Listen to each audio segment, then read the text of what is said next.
Thank you for making me part of this. Uh, Today, we turn the spotlight on a state which is small in size, but it has a massive political muscle, and that's Haryana. And, I think Haryana has been India's laboratory of power in many ways. It continues to derive keen interest of analysts for various reasons, especially if you want to judge the mood of the nation. And I have read Arjun's first book on Haryana, which was The Land of the Gods, which primarily focused on the culture and the history of Haryana. And my first question, therefore, Arjun, is to you. In the day and age of deep, polarization, any serious writer shies away from politics, writing about politics. Then why did you move your focus to politics through PowerPoints? Well, to begin with, first, thank you very much. Thank you, all of you, for being here. Thank you very much, sir, for taking It's a pleasure. Thank you very much, Lipika. Thank you very much, Rupa and Kunzum, for helping out with this. See, of course, when I write about history, culture, heritage, the sense is that I'm trying to understand where we come from. But where we are heading is perhaps shaped by politics of today. I may understand where Haryana is coming from, and I've invested a great amount of time to understand our culture, caste, communities, setup, our habits, what makes us what we are. But what happens is that no matter how much you mull on history, you've got to decide what's the way ahead for a state, what's the way ahead for a region, what's the way ahead for the people of that region. It is only natural then that the person who's analyzing it has to deal with politics. Because no matter how much we try, there might be some people here in the audience who will be perhaps be more obsessed with the creative pursuits and treat politics as something which may be mundane. But the way I see it, politics has a deep impact on whatever we are doing today. Any action of any citizen, 18 plus or minus also, has an impact on politics, which is why I had to shift in order to understand my state better and where the state is going further down the line. Also, I come from a family which has created some impact in the socio-political history of my region. I've seen, and as a consequence of numerous conversations with seniors and elders like Sir himself, that I'm able to connect the dots backwards.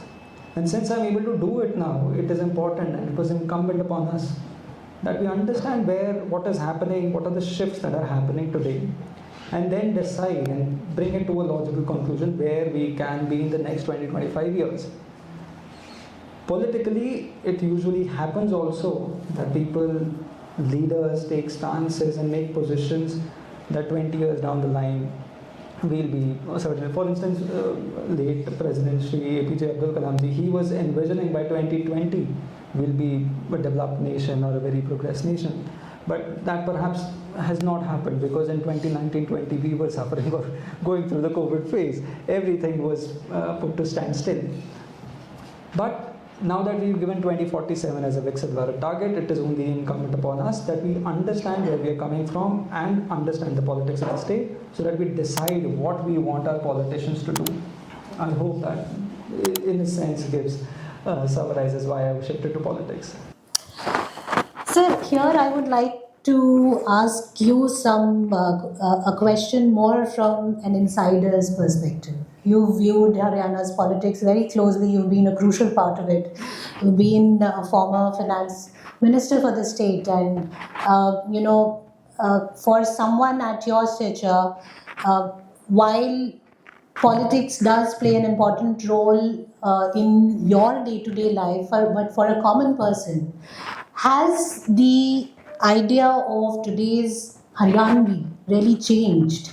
I mean, do you see that change happening? Young people like Arjun are now coming out to talk about politics, making that effort to write about it, bring it to the forefront. But do you see that actually in the larger social perspective happening that, especially for a society which is considered to be very deeply patriarchal as well?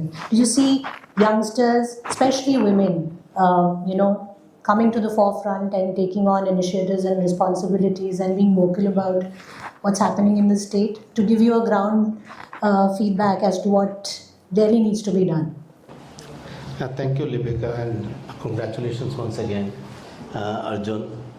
It's really very impressive what you've done, and this is your fourth book. And I'm glad that I probably interacted with 4 generations of your family, and I'm very proud of that fact. Thank you very much. Politics, Lipika, I understand how I see it. That this is perhaps the most important activity in the life of a state or society. And the very concept of state is actually something which politics is influenced by the politics. The seat of power and what is the process of getting into the seat of power and being able to influence the direction of the state, that's the society. So politics is perhaps the most important activity and one of the most difficult activity a human being is capable of doing. So this is something not to be shied away at all.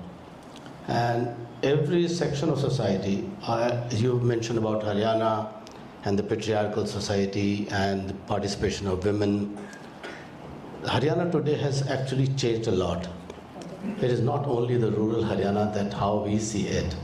Haryana has Gurugram, Haryana has Faridabad, Haryana has an entire old GT road as we call it. So there is a huge migration from the rural areas to urban areas. It's a largely urbanized state. It's very, very strong as far as economic development is concerned.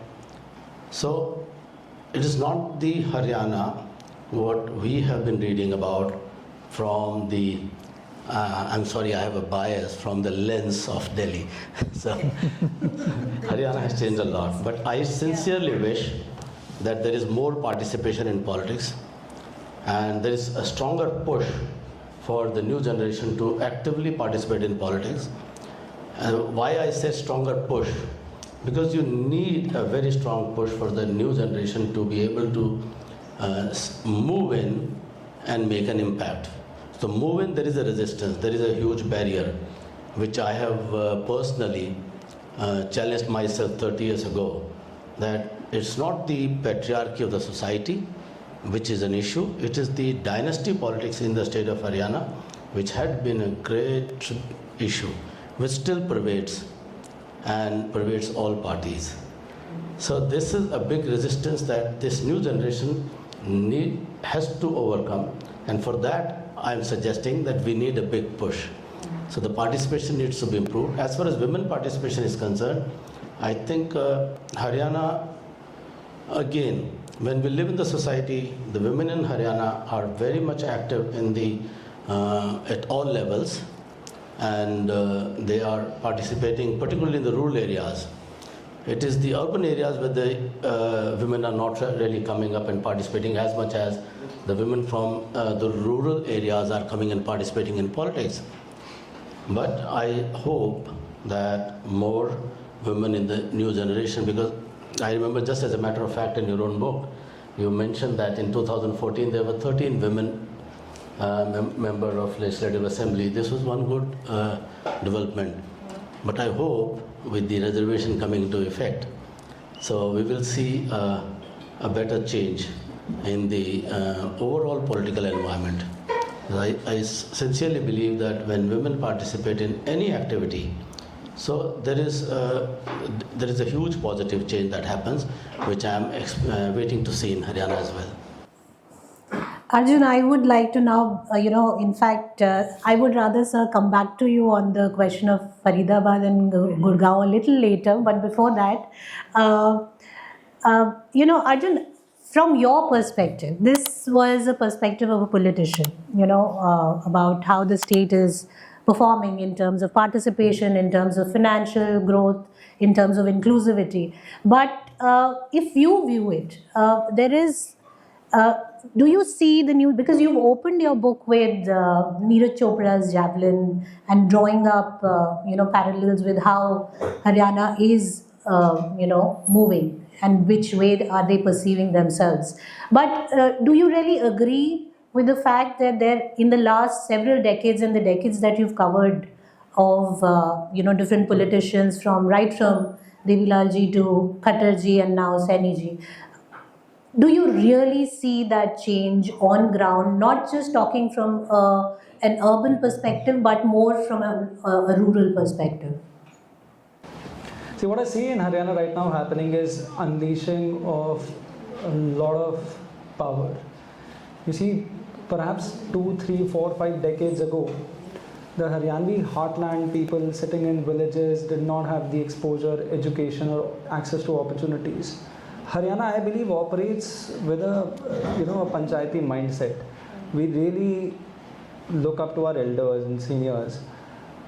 तो जब किसी बड़े ने कुछ बात कह दी तो बहुत quickly नीचे adopt कर ली जाती है without much of discussion. And this had been the case. It is debatable if it's happening in 2025. Did you also term it as chowdar? Yeah. Could be that. So now what happens in that case is, so say there's some senior, some elder has been exposed to Delhi. He understands that there's immense opportunity in XYZ field. That message somehow passes to the entire community. It goes from different communities, it goes into villages, it goes to small corners of the state, and then very quickly, and thanks to internet, there's data democratization has helped this churn increase that space to a different level altogether.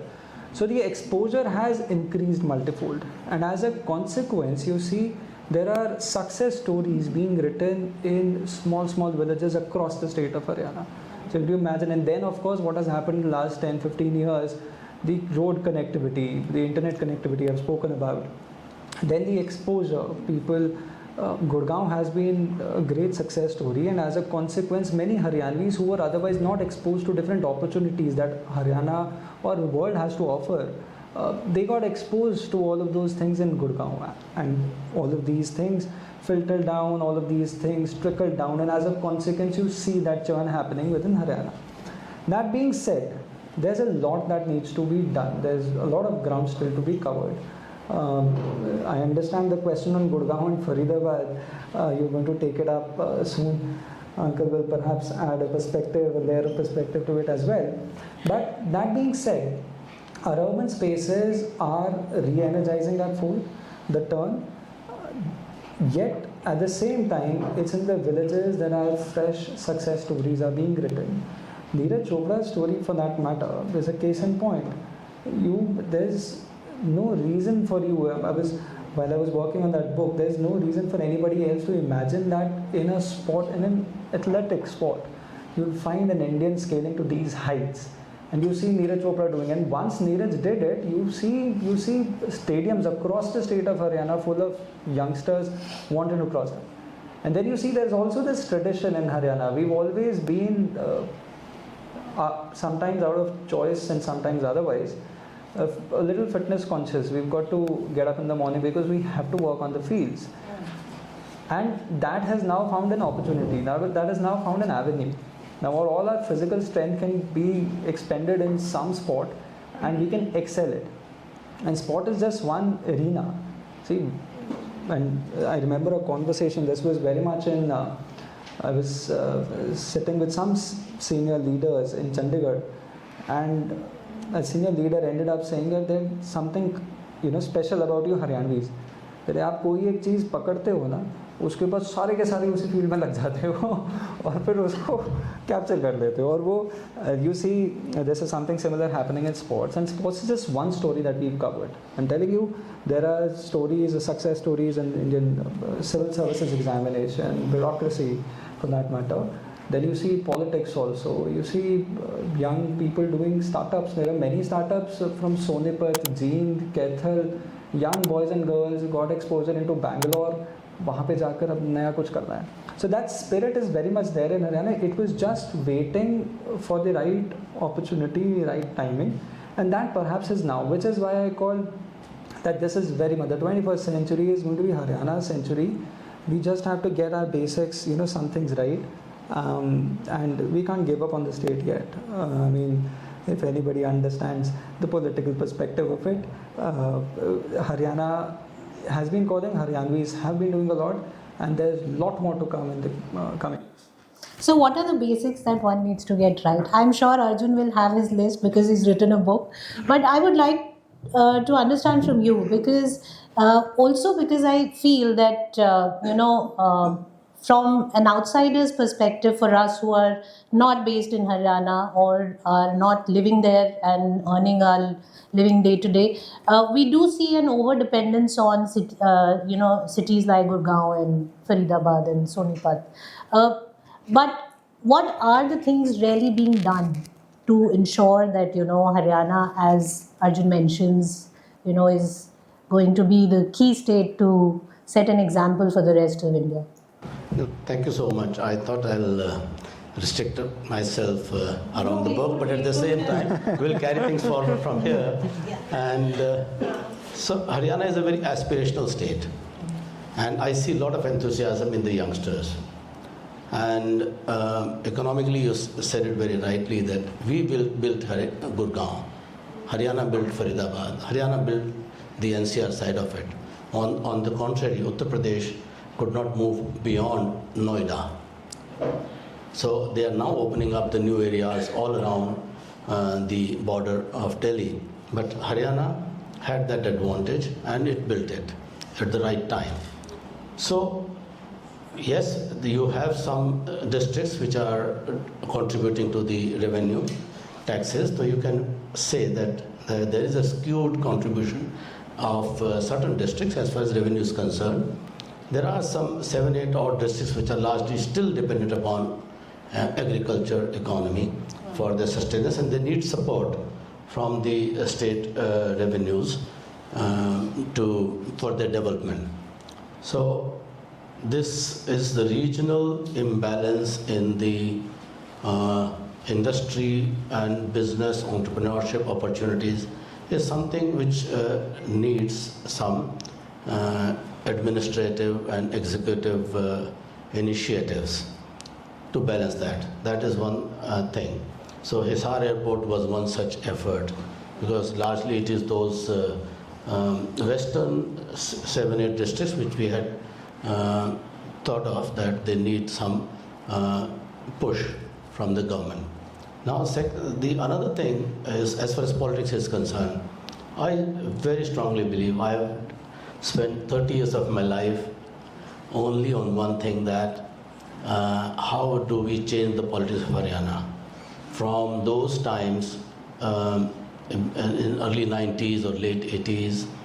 Then we were largely dominated by the three laws, that is Haryana, and it went on for 30 years before that and another 10, 15. Most of the journey of the Haryana politics, right from its formation as a state, was dominated by few families. So we had to break out of that. So thankfully we did break out of that in quite a big way. We have broken out of that. Another thing is which still remains, and I also note in this book also, and in the narrative that goes on about the politics of Haryana, generally in India also. Haryana, as I said, is a very aspirational state, and there is not so much of caste discussions in our day-to-day narratives as much as we find it in media and the drawing room discussions in Delhi. So this caste thing has to melt down. It has to, it has to move out of our narratives. We have to move across the communities. So this is one thing, as you said, what needs to be corrected. If at all it is there, and to whatever extent it is there, so for better politics and better state, we have to move across the castes, and we have to be inclusive in our political approach. And so I hope this generation is able to achieve this. Education, yeah, Haryana is by far doing pretty well, and I hope that this momentum goes on. We have a lot of new universities which have come up. It's just that, and they are getting good rankings in the national university rankings. But at the same time, I personally believe I have got a lot of heroes of this generation sitting here in front of me who I adore and admire. So I sincerely feel that as far as education is concerned, we really need high quality research-based education happening. In every field of academia. Even when I was going through this book, thanks to Arjun, he allowed me to read before that.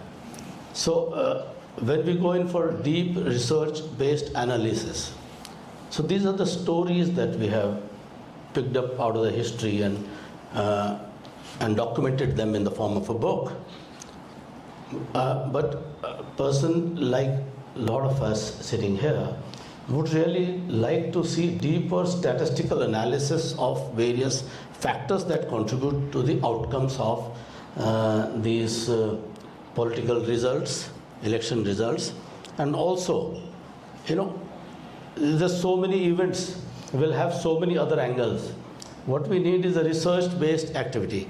So just to give you one example, I've served in the Indian Army for 6 years, and 3 of the real brothers, we have served in the Indian Army.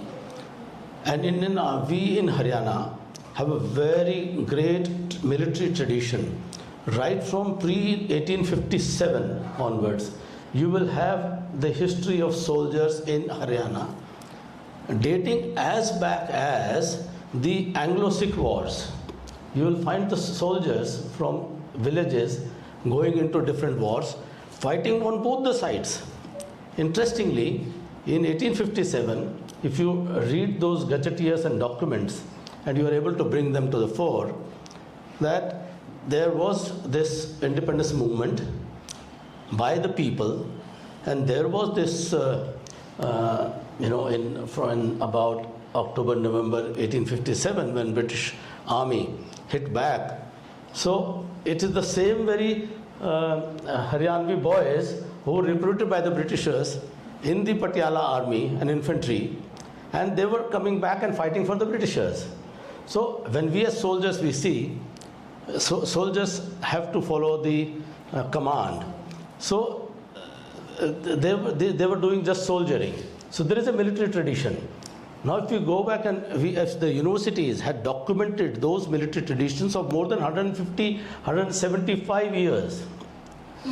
So there is a glorious military tradition which should bring a sense of pride, and we have reason to be proud of those military traditions, and which have changed the trajectory of the development of Haryanvi society, which was largely very, very rural before that.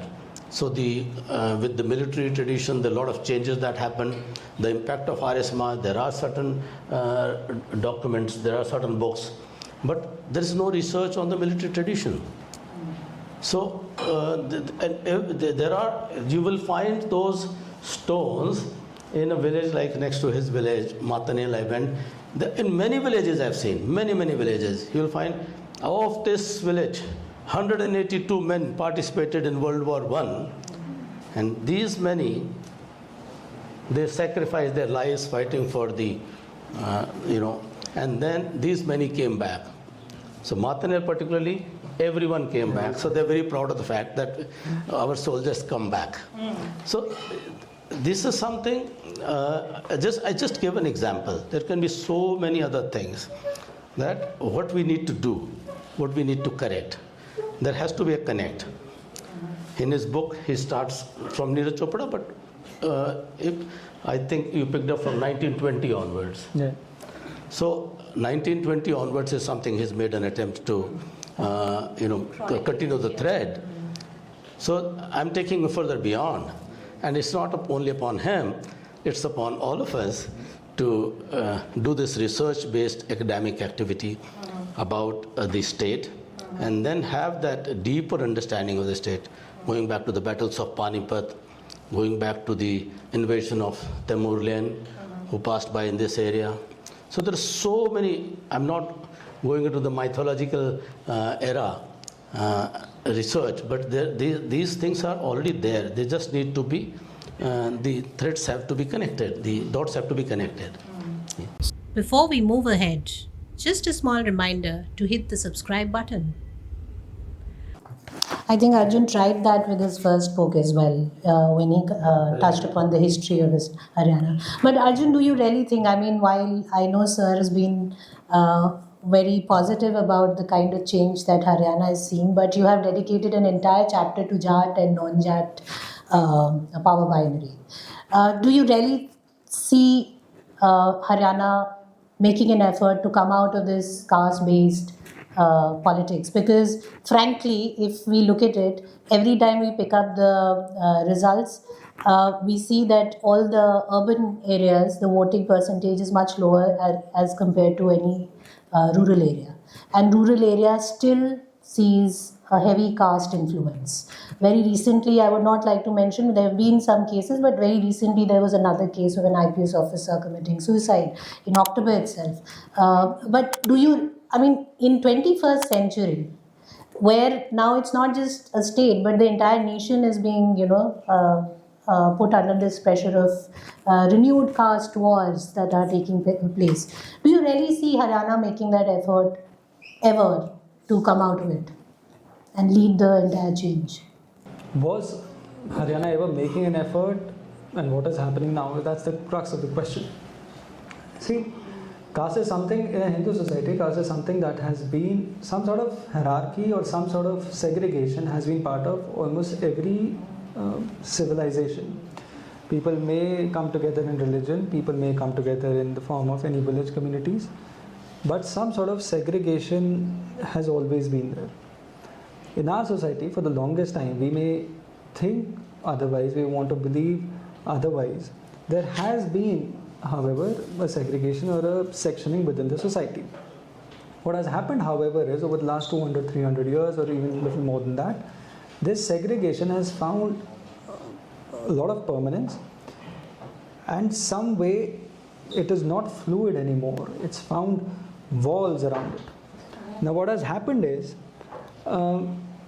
politically speaking, Jat non-Jat binary has found permanence in the last 3-4 decades. Prior to that, you would see another angle. There was many a times there was Jat versus Brahman angle being used. Then I remember speaking to a senior journalist. A lot of it also happens because of what she called lazy journalism. What happens in Haryana is documented by some editors and writers and media persons in Delhi. And that ends up, and अंग्रेजी में लिखा होता है, that becomes a पत्थर की लकीर कि ऐसा ही होता है, इनसे अच्छा तो कोई समझ ही नहीं सकता. अब हरियाणा के अंदर एक किस्सा यूजुअली बोलते हैं कि हरियाणा में किसी ने पूछा कि भाई वो ब्राह्मण है तो उसको क्या बोलते हैं कि वो पंडित का बेटा, तो वो जाट है जाट का बेटा. तो कहते हैं कि सेग्रीगेशन, जाट को जाट नहीं बोलूँगा और क्या बोलूँगा, पंडित को पंडित नहीं बोलूँगा और क्या बोलूँगा. Now this can happen for all other castes and communities too. So one, that this is where we are coming from. But what has happened in, and this I picked from a conversation with Captain Saab again, कि जो the idea of relative deprivation, when he shared it, he said कि दो घर हैं, दोनों घर की economic status, दोनों के पास, हम जूम करते हैं, गाड़ियों के तौर पे बात करते हैं, दोनों घरों के अंदर मारुति 800 है. एंड एक साल के अंदर या 6 महीने के अंदर आप देखते हो कि साइथ वाला जो घर है उसके अंदर all of a sudden Scorpio आ जाती है. तो एक जाने अनजाने सोसाइटी के अंदर ही इस तरह का कंपटीशन सा बनने लग जाता है. वो जो कंपटीशन है in our world that we see today, वो सबसे ज़्यादा एक्सप्रेशन आपको पॉलिटिक्स में दिख रहा होता है कि किसके पास पावर है, कौन किससे ऊपर होगा, कौन किससे नीचा होगा. उस झगड़े के अंदर, उस कश्मकश के अंदर, उस टसल के अंदर हो क्या रहा है, हर एक व्यक्ति, हर एक कम्युनिटी, हर एक कास्ट उसके अंदर डिज़ोल्व होती जा रही है, वो उसी बैटल के अंदर डिज़ोल्व होती जा रही है. And we got to understand this कि be it our constitution makers, be it senior people, elders, people who've given direction to our society, they did not imagine it like that. से अगर मैं caste system की बात करूँ, अगर मैं सिर्फ हिंदूज़ की बात करूँ, इट वॉज नॉट इमेजिन कि Hindus will become so competitive with each other कि वो झगड़ा इतना ज़्यादा बढ़ जाएगा. And perhaps when constitution was being drafted and all of these ideas were being thought of, तब देश में वैसे ही इन जनरल बड़ा इन हरियाणवी बोलते हैं टोटा था. तो इकोनॉमिक डेप्रिवेशन वाला एस्पेक्ट इतना ज़्यादा प्ले में उस वक्त नहीं आया. However what has happened is, and this is something remarkable by about Haryanvi society, क्योंकि हम लोग जो हैं Haryanvis in general are very rooted to their village life, which is why you have heard Gurugram, you have heard Faridabad, but you very quickly, seamlessly heard of Beri Bagpur Matan Hill. You've done that. So why is that happening? Because Haryanvis in general are very connected to their roots. He makes it a point to visit his village every now and then, and even if there's no work, just to stay connected with his people. And that is something remarkable about our society. Now what happens is कि जो cast का जो discrimination है वो आपको सबसे ज़्यादा अगर उसका एक्सप्रेशन कहीं मिल रहा है वो आज की पॉलिटिक्स में मिलता है, क्योंकि उसको तोड़ने का, to break it, there have been multiple attempts. See there is a reason why prime minister Narendra Modi goes on camera or goes on the stage, talks about good governance, talks about development, because these are those factors which will help you think beyond caste, right? Beyond any of these segregations that our civilization has put, and we knowingly, unknowingly feel and debate and contest on. But elections जब आते हैं, तो this is also a fair fact. You have to take his opinion also on this, कि जब elections आते हैं, be it any party, there is a word that often goes around, जातीय समीकरण, कि किसको कितनी टिकट जाएगी, किस पार्टी को किस जाति के लिए कितनी टिकट्स अलॉट करनी और वो कौन सी टिकट होगी. सी ऐसा हो सकता है कि समालखा में टिकट जो दिए गई वो गुज्जर की जगह किसी ब्राह्मण को दी जाए, ठीक, वो शायद वो सीट हार जाएं, बट उन्होंने अकोमोडेट कर दिया ब्राह्मण की सीट को कि अब वो कहीं और सेटल, कहीं और पे ही वोंट, ब्राह्मण समाज वोंट कम अप एंड से कि मेरे को वहाँ पे सीट चाहिए. So those things happen in political scenario, and उसमें पार्टी का भी कोई बहुत बड़ा दोष नहीं है. व्हाट हैपेंस इज कि ना politics is an expression of our society. हम ही सब हैं जो वोट देते हैं, हम ही सब चाहते हैं कि हमारी रिप्रेजेंटेशन हो, हम ही सब चाहते हैं कि किसी तरह से रिप्रेजेंटेशन मिल जाए. तो those messages are perhaps not taken by us, but perhaps taken by our community, caste और ग्रुप बॉडीज़, एंड वो वहाँ पे जाकर रिप्रेजेंट कर रहे होते हैं. तो ऐसा होता है ही पार्टी के अंदर, पार्टी पॉलिटिक्स में. Now what is the way ahead is one that we got to limit ourselves and perhaps understand कि जाति या जाति के आधार पर टिकट डिस्ट्रीब्यूशन वो इलेक्शन के बाद ख़त्म हो जाए. If are post elections caste stops और कास्ट डिस्क्रिमिनेशन और caste related tussle stop, that becomes a, that's a positive. That is perhaps where we should be working towards. And in order to do that, we've got to have education. We've got to ensure that there's trickle down effect happening. There's got to be समाज के जो economic स्टार्टा के अंदर जो सबसे नीचे स्तर पर भी है उसको भी अपलिफ्ट होने का मौका मिला जाए, कोई अपॉर्चुनिटीज़ मिले. However fact of the matter stays कि thanks to internet there are lot of social media groups, there are lot of WhatsApp groups जो सिर्फ जाति के आधार पर बने हुए हैं, and which is essentially emboldening these barriers. So we've got to step up. हमें समझना पड़ेगा कि जाति से थोड़ा सा, आप जाति से प्रेम रखो, आपकी जाति. But don't you think with Saini ji, this was another consolidation of vote done primarily on this basis? And sir, I would like you to give your opinion on that. That sir, हम खुद ही बोलते हैं कि हमें ये नहीं करना चाहिए. As leadership, for the last 30 years, you've been trying to work on this. But when it comes to going back to the drawing board, every party, finally goes back to dividing the entire community into different jatis. और इस बार भी शायद खट्टर जी से जो है जो move हुआ सैनी जी में, that was primarily to consolidate a certain kind of vote. उस पर आप क्या बोलना चाहेंगे? Yeah, sure. As an intellectual, as a politician, what do you want? Either way. So, first of all, like my understanding and my experience with the Haryanvi society and whatever I've tried to understand, Haryana historically, culturally, has been a very egalitarian society. When I say egalitarian, there are very few incidents in the history of Haryana, social history of Haryana, of caste violence.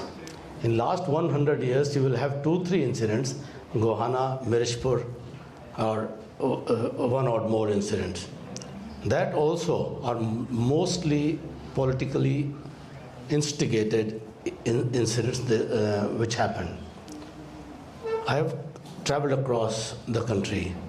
The kind of caste discrimination you see in Bihar, in Eastern UP, or in UP, or in many other states, or even in Rajasthan, that is not prevalent in Haryana. So just to give you an example of how Haryana society operates, I say some of us, or most of us are from Haryana. So every farmer, I come from farming community, every farmer has a partner in the fields as his labor partner, and which generally is from one of the labor communities, erstwhile labor communities, which we call them Dalit or scheduled caste. But the relationship matrix, it runs like this. If there is a labor partner of my Nana, that labor partner is my Nana also. So, and when his son, my mama, comes to my home and we sit on the same charpai, so he will sit on the Sirana side and I will sit on the Pai side. I cannot sit on the Sirana side just because he is from a scheduled caste community, because my relationship matrix is that he is my mama. And the entire relationship within the community is that there is a farmer of 100 acres and there is a farmer of 2 acres. Now, by virtue of the relationship, the farmer who owns 2 acres is elder in one generation higher. He is a chacha of the uncle of the farmer who owns 100 acres. Now again, who dominates the social narrative or discourse in the family or the position? It is the 2-acre owning chacha. He is the elder. He has to be respected. So that's how this relationship matrix works. So we have really never seen this kind of caste discrimination happening in Haryana. Politically instigated or politically inspired caste events do happen. They have been happening and they continue to happen even today. Now why? We began with that we are talking about power pivots. We are talking about the power game. We are talking about coming into the power of the society through the domination in the state. You talk of USA, these are Hispanics, these are blacks, these are, this is one of the most mature democracies in the world. And you see these things there also. The representation, the aspiration of representation of each ethnic group is a reality. And it must include in the entire state of affairs, in the entire governance. Everyone wants, yes, when it comes to that you want more than, you want your share, you want equal share, that is an ideal thing. Equality here is an ideal which we all should pursue, which our forefathers who gave us this constitution, even the one single person of a particular ethnic group has as much right of the rest of the 99% of the society. We are committed to that. But when it comes to the politics part of it, to have, the political, in electoral dynamics, what works in Haryana, giving an example of Haryana, which he mentioned about Samalkha. So in every electoral constituency, so this dynamics work. How it works, that if there is a constituency in Ahirwal area, so it starts like this. Okay, there's a Yadav on one side, so the rest of them, they come together. Classic case of Narnaul, that all backward communities will vote for a particular candidate, and then, or non-Yadavs, non-Ahir. There is a Gujar dominated constituency, so there is a Gujar candidate, there are non-Gujar candidates. In urban areas, there is a constituency wherein you have one Punjabi Khatri candidate, so the Agarwals and other communities, they come around together. So this is a political blocking, that the blocks come around as interest groups, and they seek representation in the political system. They also put those kind of pressures on the political party leaderships that no, this is our chance, we need to be represented here. So this is a very interesting power play that works within the society and reflects and manifests in the political equations that emerge in the elections and the outcomes. So you cannot ignore that. You have to be with that, so long as these things are playing that much. I sincerely hope that the evolution is happening. These things were not there. If you go back into the first elections that happened in 1920s, 1930, Government of India Act 1935. So these caste-based politics, something which we had not understood earlier. Why we had not understood this thing earlier, and we didn't follow this? Because this election system, on the basis of this constitution, it was a new practice that came into being. Before that, it was a social system which prevailed, in which the status was granted not alone by virtue of the caste domination. For example, the Khap that I belong to is one of the oldest living Khaps in the country. It has about 50 villages and 200 different Gotras. But till recently, those all 50 villages are supposed to be brothers and sisters. And now this is all we call it in our language 36 community, 36 Biradari. So it is largely dominated by Jat community, but the Khap chiefs used to be from Brahmin community also. So Kandela Khap is one of the most aggressive Khaps in the country. It's well known, Kandela Khap. Kandela Khap is very, very aggressive, and there are a lot of news reports you will read on that. And it's largely dominated by Jats. Brahmins may be just about 5% there, or not more than 10%. The Khap Pradhan today is a Brahmin. So this, in the ancient architecture of the social system, the caste was not the deciding factor alone. But in the new, because everyone has a right to vote, and everyone may not be that aware, there could be ignorant segment of the society that also has equal vote. So we are evolving in this new electoral system based governance of the society via this new state model. So I sincerely hope, with the education expanding and this majority, the majority of those who are not going to decide on the basis of caste alone, is something which is going to happen very soon. I sincerely believe that it's probably 1 or 2 more elections, 5 years down the line, this new generation should be able to see more merit-based elected representatives coming into the government. I sincerely believe so. So Arjun, if we talk about merit-based elections, you have covered the Chautala era, you've covered the Hooda era and the Khattar era.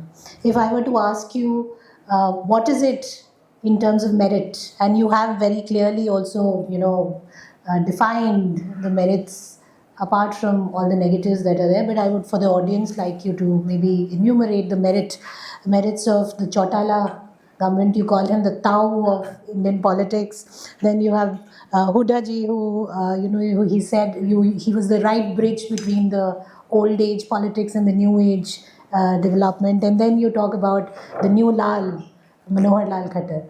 Tell us a bit about these three eras, and just to bring in, and then we will go into the side of the book writing where you have actually made it quite fun. There's humor, there's the nice side of it also. It's not all heavy all the time, but yeah. This was a tricky one. You're asking me 21st century politics because everybody perhaps present here remembers all those different phases. But at the break of the century, Shri Chopra ji was the chief minister of the state. Our state was only then coming out of, or was getting exposed to opportunities, fresher avenues. However, Om Prakash Chautala ji had a different breed of politics altogether. He had taken over the reins from his father, Tao Devilal ji, who, when you speak about politics in Haryana, Tao Devilal ji stands out, one tall figure who's been on different morchas, who's never been afraid of contesting elections. It almost seems that he's been the most powerful political figure in the state. However, the number of years that he's been in power is very less compared to the other two Lals of the previous era. But Tao Devilal ji represented a politics of relationships, egalitarian society. He would not shy away from meeting people of all caste, communities and creeds. He would do things which were mostly, or as it seems or was projected also, he had come from agricultural background, so ruralites naturally had or kept a soft corner he had for them in his heart. So he would do things and take steps, and that was the brand of politics that he was representing. See, in the 70s, 80s, you would see the politics of our country. See, there were not many people who wanted to become AI engineers, right? तो खेती ही कर रहे होते थे या agriculture से जुड़े हुए बहुत सारे डोमेन्स होते थे. Beyond that, one would get into government, media, any other spaces for that matter. Very limited number of people had the vision and perhaps the capacity also to venture into business. And whoever did, and if the circumstances served them right, did very well. And I'm talking about the 70s, 80s, we were very much into the license era and things like that. So Tao Devilal ji represented the politics which was mostly for the agriculturists and खेती किसान गांव से जुड़ी हुई politics बहुत होती है, which is why he was always in tussle even when he was deputy prime minister of the country with Arun Nehru and the ilk, because of this tussle between the urbanites and the ruralites. The family baton, it did not happen very conveniently, as it did not happen in 2018 also. Did not pass down to the next generation very conveniently. There was a lot of tussle. However, as we know, Om Prakash Chautala ji carried it forward. Om Prakash Chautala ji, since he's taken on power, he's been in the thick of turmoil after turmoil. Some of his own making, others maybe not. It is onto the audience to interpret in whatever way. But having said that, Om Prakash Chautala ji is also credited with doing some things good in Haryana.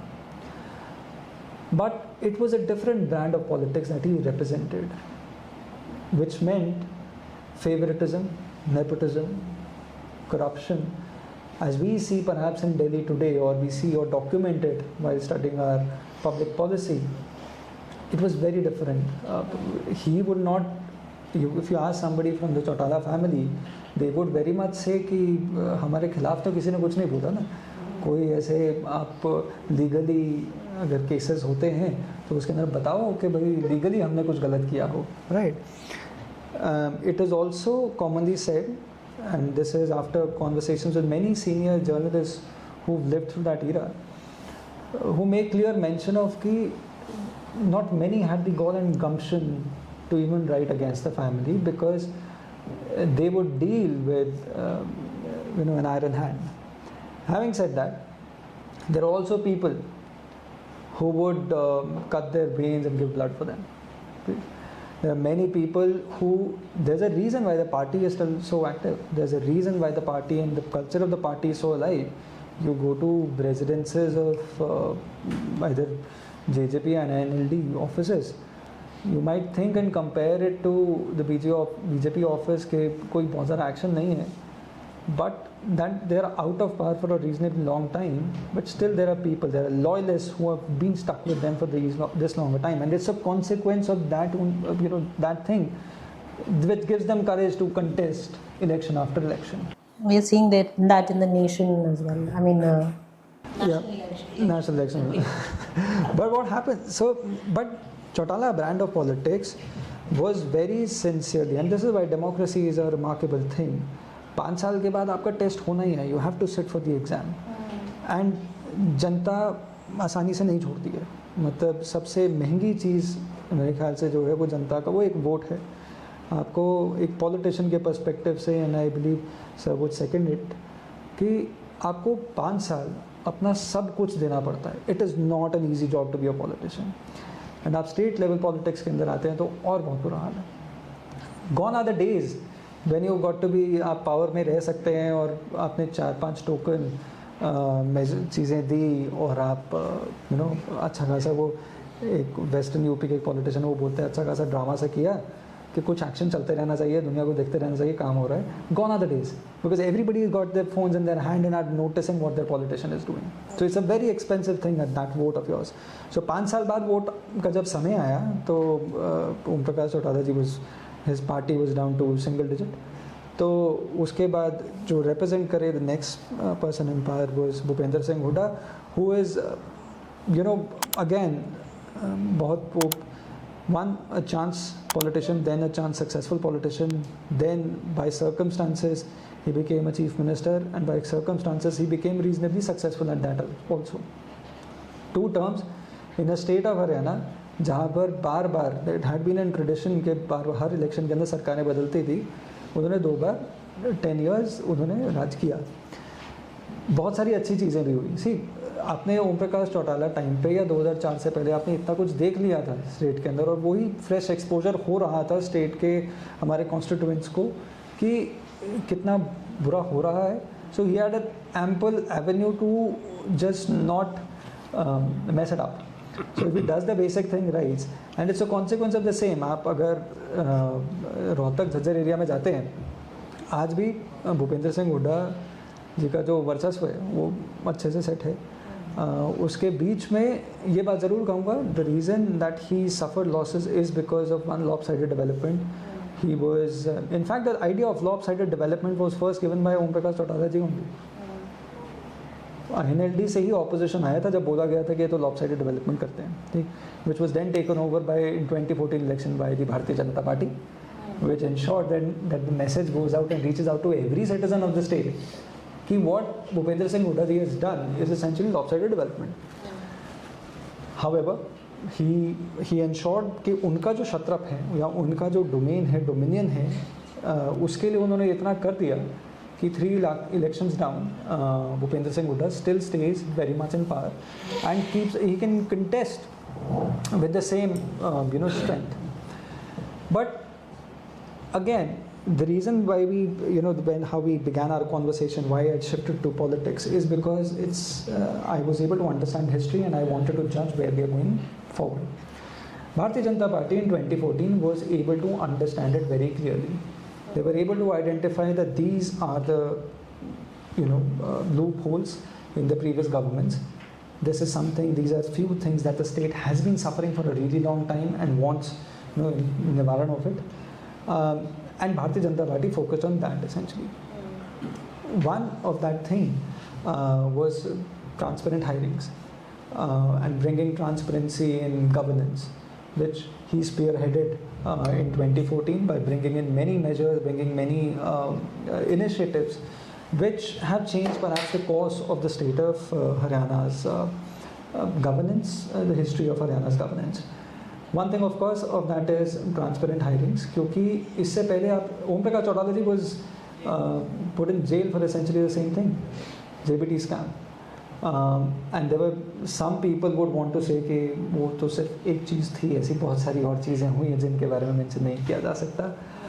He's lived through those times and he was contesting in the early 2000s, so he'll perhaps be able to tell better.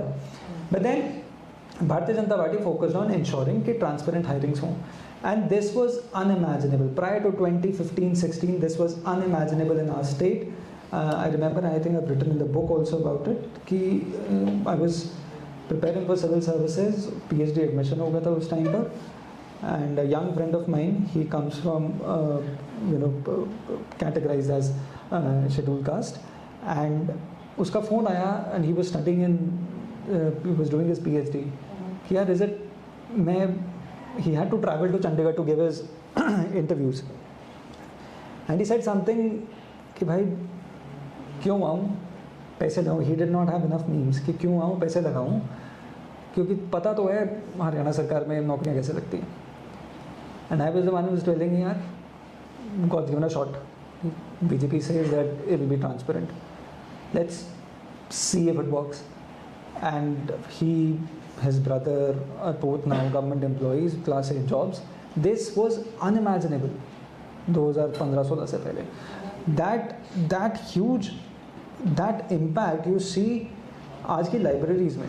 In 2024-25, libraries across the state are full of students studying for government examinations. Why? Because now they know कि मैं 4 घंटे फालतू मेहनत करके, दिन रात एक करके, पढ़ाई करके मैं निकल सकता हूँ इस एग्ज़ाम के अंदर.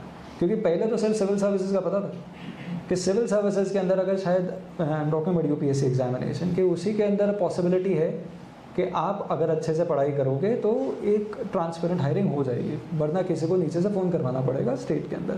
सो it's a consequence of that. I think 3 election जो हुए हैं जो भारतीय जनता पार्टी जीती है उसमें एक मेजर फैक्टर जो रिपीट किया जा सकता है वो यही चीज़ है कि ट्रांसपेरेंट हायरिंग्स. आप ट्रांसपेरेंट हायरिंग्स आपने 19 में रिपीट की, 2024 में 19 ट्रांसपेरेंट हायरिंग्स रिपीट की गई हैं, और उसी की वजह से आप आज देखते हो कि भारतीय जनता पार्टी में apart from many other things that the party has done. But then Manohar Lal ji has been able to, he was also, it was never imagined in the state कि कोई पंजाबी खत्री.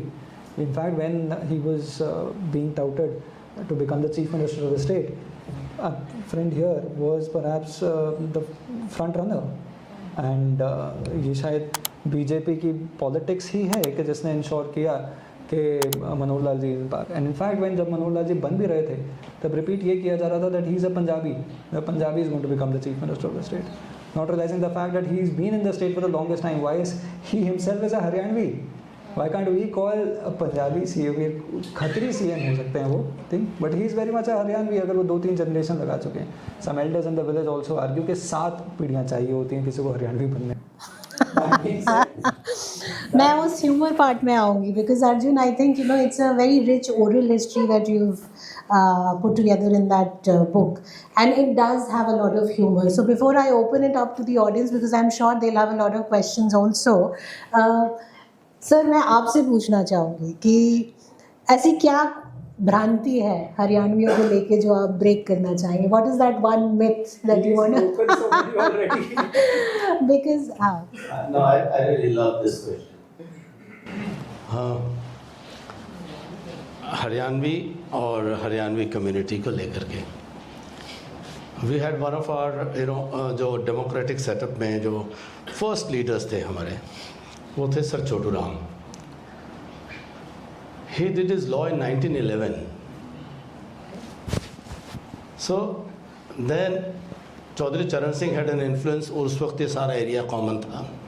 चौधरी चरण सिंह 1925 में टाइम्स ऑफ इंडिया के बहादुर शाह जफर मार्ग पर sub editor appoint हुए थे, and he was a very learned man.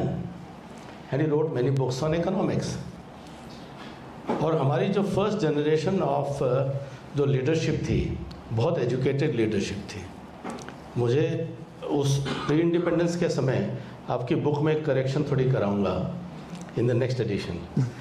आपने constituent assembly के इलेक्शन के बारे में मेंशन किया है, और उसके अंदर एक फैक्ट जो है वो मिसिंग है, जो which I give you paper cutting also. Mohammad Ali Jinnah also contested from erstwhile Punjab, और मुस्लिम लीग के कैंडिडेट कॉन्स्टिट्यूएंट असेंबली में इलेक्शन उन्होंने लड़ा, और एक चौधरी सूरजमल हुए।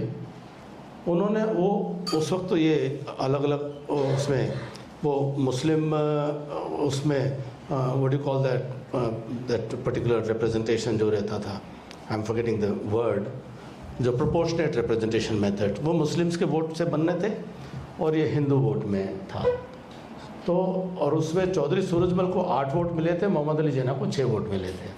तो कॉन्स्टिट्यूएंट असेंबली के elected, he was again a leading lawyer.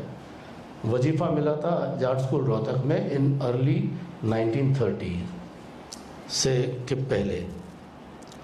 सो मुझे एक और इंटरेस्टिंग फैक्ट याद है, 1957 के इलेक्शन में महम जैसी हार्डकोर रूरल सीट पर दिल्ली यूनिवर्सिटी के सेंट स्टीफेंस के स्टूडेंट लॉन टेनिस के चैंपियन महम से एमएलए बने थे। मैं समझ रही हूँ। तो ब्रिगेडियर रण सिंह जैसे लोग आपकी constituency, professor Sher Singh learned जो इनके दादाजी थे, वो देश के एजुकेशन मिनिस्टर रहे थे।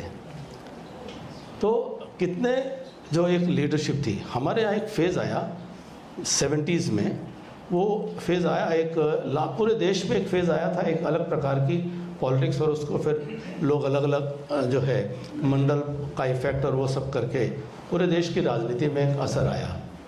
तो उसमें जो participation of the common man political process में बहुत बढ़ा, तो उसमें एजुकेशन एक क्राइटेरिया नहीं रहा। लेकिन इसका मतलब ये नहीं कि हरियाणा के लोगों ने पढ़ना छोड़ दिया है। तो जब हम यूनिवर्सिटी में जब पढ़ते थे तो एक बड़ा इंटरेस्टिंग केस है, क्योंकि आपने ह्यूमर को ऐड करने के लिए कहा। हम लोग उस ज़माने में कॉलेज में पढ़ते थे, हमें पूरा विश्वास था कि यहाँ पे हमारे पास सिवाय यूपीएससी का पेपर देने के कोई दुनिया में अपॉर्चुनिटी नहीं बची है। बाकी अपॉर्चुनिटी सब सरकारी जॉब में पॉलिटिकल प्रोसेस से ही मिलेगी, हमें पूरा विश्वास था। हमारे एक वाइस चांसलर थे, वो चुनाव लड़ते थे। वो क्या करते, हरियाणा में 1.5 पढ़े लिखे लोग हैं। वो कहते थे एक मैं हूँ और एक आधे हैं दिल्ली यूनिवर्सिटी के vice chancellor doctor Swaroop Singh ji. और doctor Swaroop Singh went on to become governor of Gujarat. Doctor Swaroop Singh वो आमने सामने इलेक्शन भी लड़े। तो वो उस वक्त क्या था, वो चौधरी हरिद्वार लाल जी चुनाव लड़ रहे हैं। He also wrote some books and he was very prolific writer, and like if you ever visit him, and I'm talking about early 80s, he used to call the students, so all his room will be full of books. He will have one chair and a bar, and he will have a scotch on, and he'll have all the students sitting in front of him. So that was the time, we have seen in Rohtak, the vice chancellor of the university is inviting the students for discussions like this. And his proteges, I don't want to name, are now secretaries in the government of India, coming from my place. So this was the Haryana. हमने college में वो फिर हमने यहाँ UPSC exams के दौरान देखा, हरियाणा का मतलब डीटीसी का ड्राइवर, हरियाणा का मतलब दिल्ली पुलिस का सिपाही, और उसकी ये भाषा, उसका ये स्वरूप, उसकी ये छवि। और मीडिया ने बहुत अच्छे से हमारी सेवा की, बहुत हमारा जो चरित्र चित्रण इतना सुंदर किया कि आज हमें एक लेंस से देखा जाता है और उस लेंस के बाहर से नहीं देखा जाता। सोशल मीडिया ने और इसमें मसाला लगा दिया। If I understand the entire business model of social media, Facebook, Google, Insta, Twitter, x और व्हाटएवर, उसके बिजनेस मॉडल के कोर में क्या है? उसके बिजनेस मॉडल के कोर में कॉन्फ्लिक्ट है। जितना कॉन्फ्लिक्ट होगा उतना जो है रिस्पॉन्सेज बढ़ेंगे, उतने आपस में ज़्यादा डेटा कंज्यूम होगा, क्योंकि डेटा कंजम्पशन से ही उनकी इनकम है।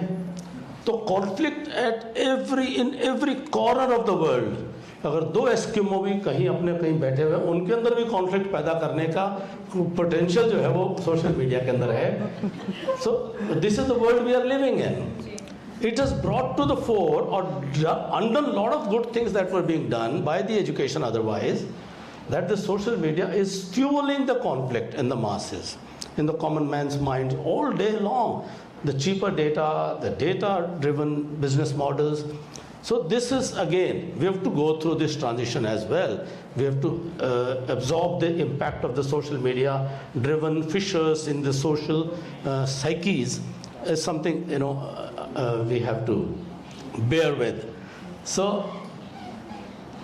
I feel can I have the one last part of your question? I'm missing that. Bhranti hai, the myth, one myth that you would like to break. Yes. The only humble thing is कि हमने ये मेरा friend हर्ष है, तो I watch him on television. Daksh जो है, this boy is from Harvard Law, college. Daksh Kadyan and Harsh is here. This amazing bunch of people. You see a list every UPSC. I cleared UPSC in 1994. And we had, you won't believe, we had approximately 30 of us coming from Haryana. But it didn't ever make news. People from IITs and IIMs and AIMS, PMT, every batch you have students coming from the rural areas of Haryana, from the villages of Haryana. And they don't make stories. What makes story is one criminal coming out of the jail, 150, 200 motorcyclists taking him to the village and glorifying that criminal. That makes the headline for the media. Or sports persons. Yes, we are proud of our sports person. But these super achievers in academics, in any other field, in the field of art or in the field of any other intellectual pursuit, are something which we do not demonstrate and exhibit with as much pride as much as we begin our books with Neeraj Chopra. With this, I would like to, I would request if you have any more questions, maybe we can take it after the event. But I would like to conclude it. I've been born and brought up in Delhi, but I hail from Uttarakhand. और हम गढ़वाली लोगों के भी कुछ ऐसे ही जो मूलभूत मुद्दे हैं वो उनसे मैं बहुत रिलेट कर पाई when I was reading Arjun's book, this one and the previous one, The Land of Gods. In fact जब उनकी वो वाली किताब आई थी तो हमने इसी बात पे बात की थी कि चाहे वो बोली को लेके हो, चाहे वो कल्चरल आइडेंटिटी को लेके हो, चाहे वो असर्टिवनेस को लेके हो, हम ऐसी कम्युनिटीज़ रही हैं जो गढ़वाल से भी बहुत वॉरियर्स आते हैं. आज भी आर्मी में सबसे ज़्यादा, हाँ, लॉट ऑफ सीनियर पॉलिटिशियंस, और लेकिन एक जो वो बन गया है एक हमारे बारे में जो, जैसे कि सर भी बता रहे थे कि जो एक तरीके का मोल्ड कर दिया गया है हमारी आइडेंटिटीज़ को, उसको लेके आई थिंक मैं पर्सनली ये बोलना चाहूँगी, काफ़ी सवालों के माध्यम से मुझे लगा कि मुझे ये रखनी चाहिए अपनी बात, कि इट इज़ आवर जनरेशन. हमसे पहले की जनरेशन के अपने कुछ वो रहे होंगे जिनकी वजह से उन्होंने शायद ये नहीं सोचा, उनके लिए शायद रोज़ी रोटी कमाना, अपने बच्चों को सही पढ़ाई शिक्षा देना वो ज़्यादा इम्पॉर्टेंट था. लेकिन अब जो अच्छे समृद्ध परिवारों के से खासकर जो हमारी एज के बच्चे हैं या हमारे जो बच्चे हैं, हम लोगों को आइडली अपनी भाषा को लेके वो एक जो प्राइड है, सेंस ऑफ प्राइड बढ़ाना चाहिए. उसको जब तक हम यूज़ नहीं करेंगे तब तक होगा नहीं. वही हमारी आइडेंटिटी को लेके कौन ब्रेक करेगा? वो politicians नहीं करेंगे. I mean, I'm glad that there is a politician who's actually breaking the myth about being. Yeah, sure. This is very important one. मैं कई बार इस बात को चिंतन करके कहता हूँ जी. किसी भी समाज की पहचान उस समाज के जो चेहरे देखे जाते हैं वो होते हैं. हमारे समाज की पहचान, हरियाणा समाज की पहचान की बात कर रहा हूँ, अगर वो खिलाड़ी हैं तो हमें स्पोर्ट्स स्टेट के तौर पे देखा जाएगा, फौज में है तो हमको फौजियों के तौर पे देखा जाएगा, और हमारे जो पॉलिटिकल लीडरशिप है वो जैसी है हमें उसी दायरे में, उसी खाके में हमको देखा जाएगा. तो समाज की पहचान उसके चेहरों से, चेहरे कौन बनते हैं? जो समाज जिनको आदर्श मानता है, वो चेहरे बन जाते हैं। समाज जिनको सपोर्ट करता दिखता है, जिनके साथ लगता हुआ दिखता है। अगर मुझे कोई नाम नहीं लूँगा, कोई आकर के और मेरे यहाँ पर आंदोलन का नेतृत्व करते हुए और मैं उसको खुशी खुशी उसको नेतृत्व दूंगा, तो उसके चित्रण से मेरे समाज का चित्रण उसी तरह से मुझे देखा जाएगा कि सारा समाज ऐसा है। और उसमें टेलीविज़न पे मज़ा आता है कि इनसे बुलवाओ, उल्ट पुल्ट बुलवाओ कुछ, वो मेरा जो है भारत होगा, वो मेरी पहचान बन जाते हैं। तो हमारी सबसे बड़ी जो पहचान का संकट है कि जिनको हमने अपना आदर्श बनाया, जिनको हमने अपना नेता बनाया, उसके कारण से ये सारा संकट है, जिनको हम फॉलो करते हैं। So I hope that more and more young people especially read this book and come forward and represent a Haryana that you would like to be represented in the media as well. Arjun, congratulations once again, and I hope you continue bringing out these books और आप ना सिर्फ इस अंग्रेज़ी भाषा में निकालें, इसे अपने जो है हिंदी और हरियाणवी भाषा में भी अगर आप निकाल सकें बोली में, तो बहुत अच्छी बात होगी. Thank you for being such a patient audience. Thank you. Every civilization has stories worth remembering. If you want to be part of reclaiming the Indic narrative, subscribe to this podcast right now and share it with those who value our heritage.